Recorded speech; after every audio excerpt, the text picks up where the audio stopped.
میں نے زندگی میں بہت نقصان اٹھانے کے بعد یہ 5 باتیں سیکھی۔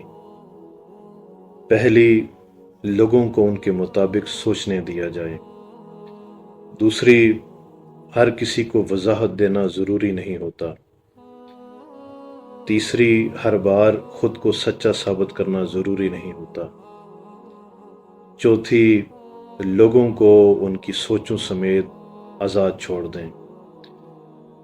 پانچویں اور آخری بات، کوئی آپ کو بتانے لگے کہ فلاں شخص آپ کے بارے میں یہ بات کر رہا ہے تو اسے فوراً روک دو۔ اسے بتاؤ کہ مجھے یہ سب کچھ نہیں سننا، کیونکہ پیٹ میں گیا زہر ایک کی جان لے سکتا ہے، مگر کان میں گیا زہر کئی رشتوں کی جان لے لیتا ہے۔ اس لیے کان کے کچے مت بنے اور بغیر دلیل کے کسی کی بات مت مانیں، ورنہ آپ بہت پچھتائیں گے۔ جس کے بارے میں کچھ سنیں اس کی پہلے تصدیق کریں، کیونکہ بدگمانی یقین کریں کہ بہت بڑا گناہ ہے۔